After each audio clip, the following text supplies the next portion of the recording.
ذکر جلالی اور ذکر جمالی۔ تصوف میں دو اہم قسم کے ذکر سمجھے جاتے ہیں ان کو۔ یہ اصل میں اللہ کے اسماء اور صفات بیان کرتے ہیں۔ یہ جو ذکر جلالی اور ذکر جمالی ہیں، یہ تصوف میں ذکر، یہ اصل میں اللہ تعالیٰ کے جو اسماء ہیں، ان کی جو صفات ہیں، ان کا ذکر کیا جاتا ہے۔ ذکر جلالی کا مطلب ہے عظمت، شدت اور قہر، اللہ کا جلال، قدرت اور اس کے بارے میں، اس کی جو جلال کے بارے میں بات کرنا۔ ذکر جلالی میں وہ اسماء اور کلمات دہرائے جاتے ہیں جو اللہ کی قدرت اور عظمت کو ظاہر کرتے ہیں۔ یہ ذکر بلند آواز میں کیا جاتا ہے، طاقت اور شدت کے ساتھ اس ذکر کو دہرایا جاتا ہے۔ اب کیونکہ اس کا نام ذکر جلالی ہے تو جلال کے ساتھ، ایک تو صفات بھی جلالی ہیں اور دوسرا ہمیں جلال کے ساتھ اس ذکر کو دہرایا جاتا ہے، کیا جانا چاہیے۔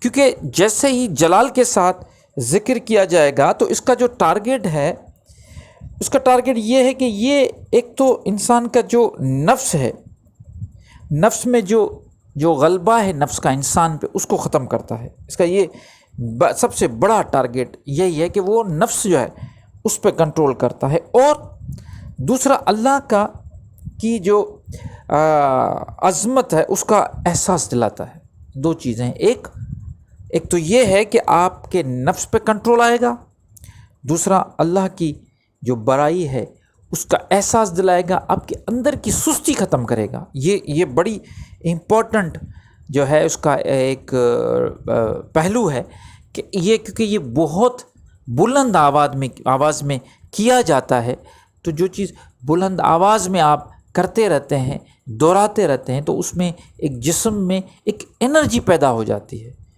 اور انسان جاگ جاتا ہے۔ یہ جگاتا بھی ہے، یہ بتاتا ہے اللہ کی جو عظمت ہے اس کو بھی بیان کرتا ہے۔ اس کے علاوہ آپ کی نفس اگر غالب ہے تو اس کو بھی، جو نفس امارہ کی جو دھول ہے آپ کے دل میں، اس کو بھی اتارتا ہے۔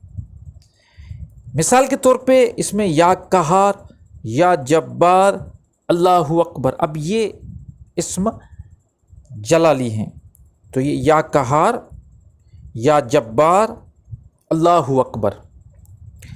اچھا، اب آ جاتے ہیں ذکر جمالی پہ۔ جیسے ہی نام جمالی کا مطلب کیا ہوتا ہے؟ حسن، خوبصورتی، جمال۔ تو جمال کا مطلب ہے حسن، رحمت اور لطف، اللہ کا پیار، کرم اور روحانیت۔ فرق آپ خود دیکھیے۔ ذکر جمالی میں وہ اسماء اور کلمات دہرائے جاتے ہیں جو اللہ کے حسن، رحمت، شفقت کو بیان کرتے ہیں۔ وہاں پہ کیا تھا؟ وہاں پہ وہ اسماء دہرائے جا رہے تھے جس میں اللہ کے قدرت اور عظمت بیان کر رہے تھے۔ یہاں پہ کیا ہو رہا ہے؟ یہاں پہ وہ اسماء دہرائے جا رہے ہیں جو شفقت بیان کر رہے ہیں۔ یہ ذکر زیادہ تر آہستہ ہوتا ہے، ذکر خفی، ذکر قلبی۔ جیسے میں نے کہا کہ ذکر جلالی جلال کے ساتھ، زور کے ساتھ، شدت کے ساتھ بیان کیا جاتا ہے، بالکل ویسے ہی ذکر جمالی آہستہ، سکون کے ساتھ دل میں کیا جاتا ہے۔ اس سے قلب میں محبت، سکون اور نور پیدا ہوتا ہے۔ اگر کوئی چاہتا ہے کہ اس کے دل میں، اس کے قلب میں اللہ کا نور، اللہ کی محبت اور سکون پیدا ہو تو وہ ذکر خفی کرے۔ اس لیے ہم ذکر خفی اور ذکر قلبی پہ بہت زیادہ توجہ دیتے ہیں تاکہ دل نرم، دل میں نور، دل میں محبت، دل میں احساس، دل میں پیار، دل میں سکون، نور، سب چیزیں آ جائیں۔ اور اس کے مثال کچھ اس طرح ہے: یا لطیف، یا رحمان، یا ودود، یا رحیم۔ یہ جو اسماء ہیں اللہ تعالیٰ کے، ان کو جلالی کہا جاتا ہے۔ اب ان کے جو خاص نقطہ میں ایک مرتبہ پھر بیان کر لوں۔ ذکر جلالی نفس کو توڑتا ہے، جو اس کی سختی کو توڑتا ہے، ہدایت دیتا ہے، تزکیہ نفس کرتا ہے۔ اور ذکر جمالی قلب کو نور اور محبت سے روشن کرتا ہے، یہی اس کا کام ہے، سکون دیتا ہے۔ تصوف میں دونوں ذکر بہت ضروری ہے۔ جیسے اکثر بتایا جاتا ہے کہ ذکر خفی، ذکر جہر، ذکر قلبی، ذکر باللسان، ذکر روحی، یہ سارے ذکر کے ساتھ یہ بھی ایک اقسام آ جاتے ہیں، ذکر جلالی یا ذکر جمالی۔ ذکر جلالی کے بغیر بندہ سست، نفس غالب آ جاتی ہے، اور جمالی کے بغیر بندہ سخت، قہر والا، کرودھ والا ہو جاتا ہے۔ اگر خود میں محبت، انکساری اور یہ ساری چیز پیدا کرنی ہو تو اس کے لیے سب سے بہترین طریقہ ہے ذکر جمال۔ اگر کسی کو لگتا ہے کہ وہ تھوڑا سخت مزاج ہے، اس کے دل میں تھوڑی سختی ہے، تو اس کو چاہیے وہ اپنی جو روزمرہ کے معاملات ہیں اس میں کچھ دیر نکال کے ذکر جمالی ضرور کریں، جس میں یا رحمان یا رحیم یا ودود یہ اسما آ جاتے ہیں۔ تو اس میں یہ ہوگا، یا لطیف، اس میں یہ ہوگا کہ اس کے دل کی سختی، اس کے مزاج میں جو سختی ہے، یہ ساری چیزیں خود بخود کم ہوتی جائیں گی، اور اس کے اندر نور پیدا ہوتا جائے گا، اللہ کی محبت۔ اور اللہ کے جو بندے ہیں پوری کائنات کے لیے، خاص طور پہ جو بھی مخلوقات اللہ تعالیٰ کی بنائی ہوئی ہے، ان سب کے لیے اس میں خاص قسم کی محبت پیدا ہوگی۔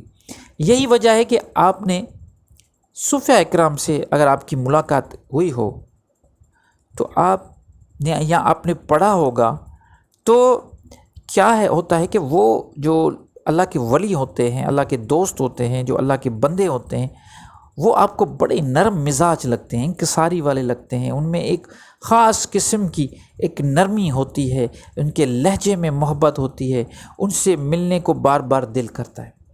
بار بار ملنے کو دل کیوں کرتا ہے؟ وہ اسی لیے، اگر کوئی آپ سے سخت لہجے میں بات کرے اور خود میں وہ کبرا محسوس کروائے، یا وہ تھوڑا مغرور اگر ہو، تو آپ کا دل نہیں کرے گا کہ آپ اس سے بار بار ملیں۔ لیکن یہ سوچیں کہ اللہ کے ولیوں سے، اللہ والے بندوں سے آپ کا دل کیوں کرتا ہے کہ ہم بار بار ملیں؟ تو اس کی ایک ہی وجہ ہے، وہ یہ وجہ ہے کہ وہ نرم مزاج ہوتے ہیں، انکساری ہوتی ہے، وہ جھکے ہوئے لوگ ہوتے ہیں، ان کے قلب میں نور ہوتا ہے، ان کے اندر میں محبت ہوتی ہے لوگوں کے لیے، اور یہ بہت بہت بہت ضروری ہے۔ اور ذکر جلالی میں نفس امارہ، نفس لوامہ، نفس لہامہ، یہ جو نفس کے درجہ ہیں، ان کی ترقی کے لیے، کیونکہ سارا معاملہ ہی تزکیہ نفس کا ہے۔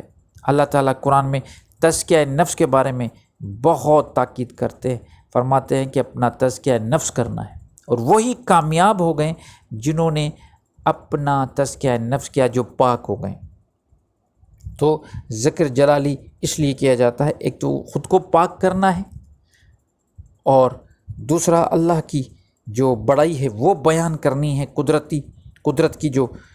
کا جو اظہار ہے وہ بیان کرنا ہے، اور اس کے ساتھ ساتھ اپنے جسم میں، جیسے میں اس میں جمالی میں بھی رحمت آتی ہے، تو وہاں پہ سستی ختم ہوتی ہے۔ تو سوچیں کہ ہمارے صوفیاء اکرام جو گزرے ہیں وہ سست نہیں تھے، لوگوں نے ان کو سست کر کے پیش کیا ہے کہ وہ ایک کمرے میں بیٹھ گئے یا پہاڑوں پہ بیٹھ گئے اور انہوں نے مراقبہ، نہیں، انہوں نے ریاضتیں کی ہیں، آپ سوچ بھی نہیں سکتے، ہم کر بھی نہیں سکتے جو کچھ انہوں نے کیا۔ ان میں اتنی انرجی تھی، حالانکہ دیکھنے میں وہ بڑے کمزور لگتے ہیں، لیکن ان میں طاقت، انرجی ہم سے کئی گنا زیادہ ہوتی ہے۔ اس کا سب سے بڑے جو ایک وجہ یہ بھی ہے کہ وہ جو ذکر جلالی کرتے تھے اس میں سستی، قائری، یہ سب چیزیں ختم ہو جاتی ہیں، انسان میں ایک عجیب قسم کی ایک انرجی آ جاتی ہے۔ آپ کہیں پہ بیٹھ کے اور ذکر جلالی کر کے تو دیکھیں، اللہ کا ذکر، اللہ اکبر اللہ اکبر زور زور سے بولنا شروع کریں، 5 منٹ کے بعد آپ کے پورے جسم میں ایک عجیب قسم کی وائبریشن آ جائے گی، اور یہ پورا جسم آپ کا ایک تھڑکنے لگے گا، اس میں ایک خاص قسم کی انرجی داخل ہو جائے گی، اور وہ انرجی اندر سے پیدا نہیں ہوگی، وہ باہر سے آپ ریسیو کریں گے۔ یہ بہت ایک بڑا انعام ہے۔ تو یہی وجہ ہے کہ اللہ تعالیٰ فرماتے ہیں کہ اللہ کا ذکر کثرت کے ساتھ کرو۔ آپ کے ذکر کا طریقہ کار آپ کی نیڈ کے مطابق ہے، آپ کو کس چیز کی نیڈ ہے وہ ذکر کرو۔ قرآن کو بھی ذکر کہا گیا ہے، قرآن کو پڑھو، نصیحت حاصل کرو، یہ بھی ایک ذکر ہے۔